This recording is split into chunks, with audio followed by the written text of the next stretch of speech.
While the capital of Kyoto was devastated by the Oni War, the eastern provinces were no less engulfed in chaos.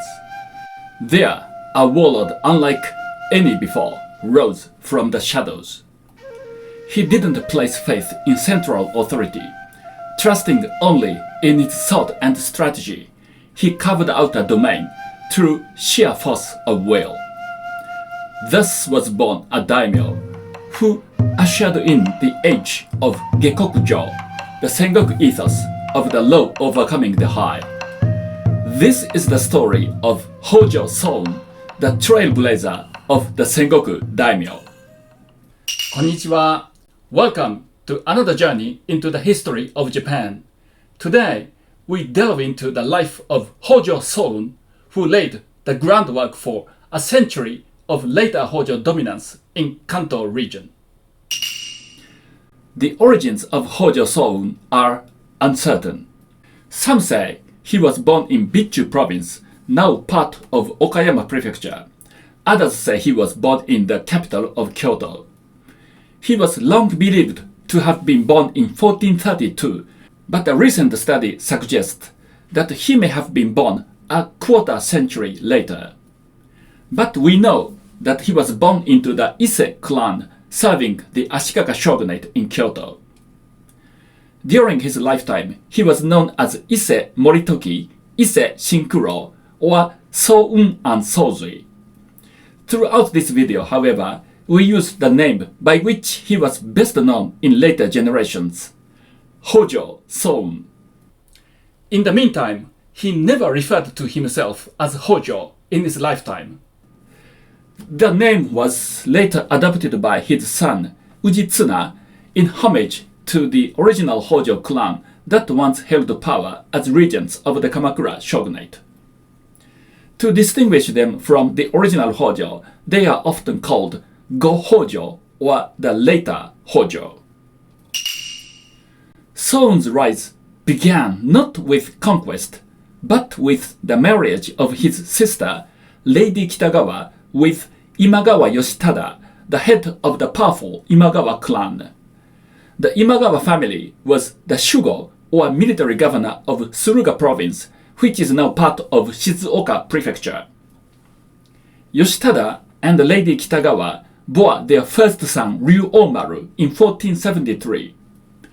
When Yoshitada died in battle in 1476, the Imagawa clan was thrown into succession dispute between supporters of Ryuomaru, Yoshitada's infant son, and supporters of Oshika Norimitsu, Yoshitada's cousin.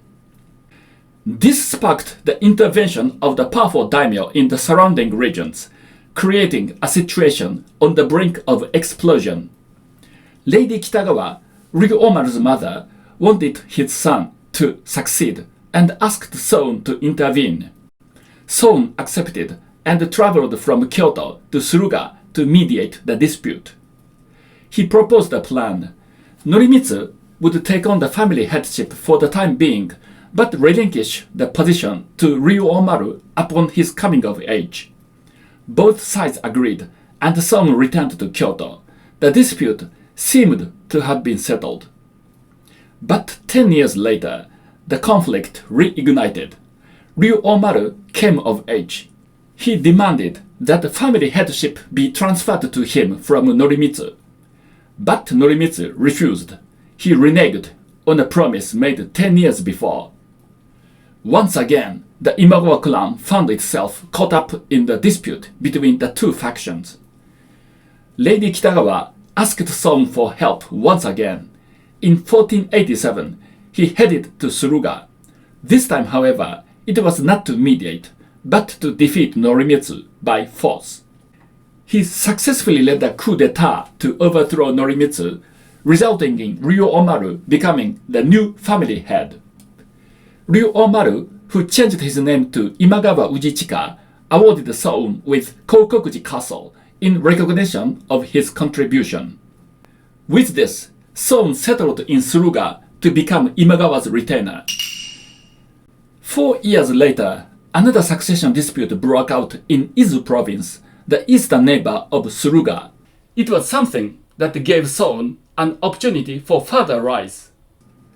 This time, the conflict escalated beyond regional boundaries, even drawing in the Ashikaga shogun at the capital in Kyoto.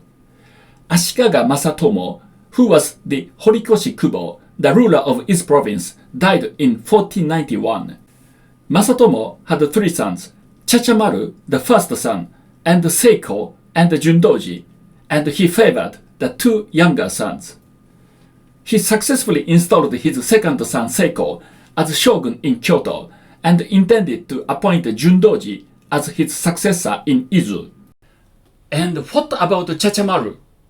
He was disinherited by his father.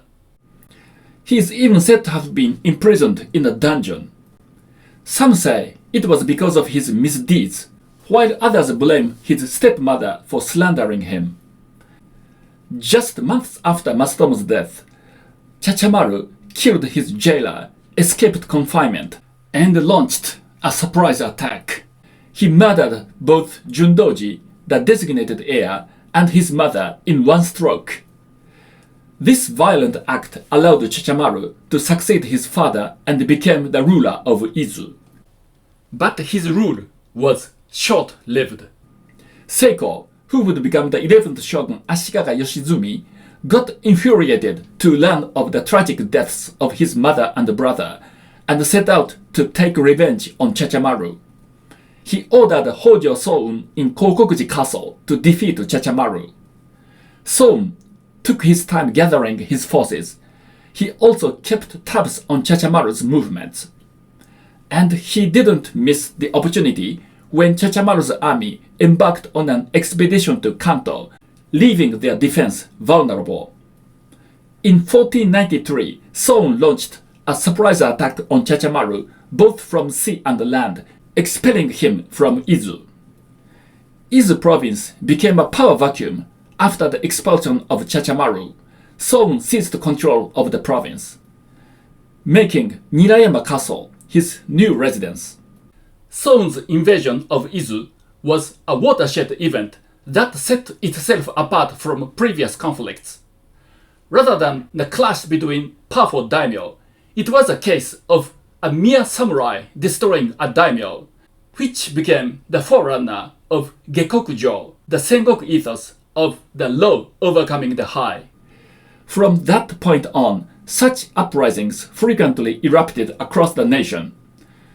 Soun's invasion of Izu is considered the symbolic event that ushered in the Sengoku era.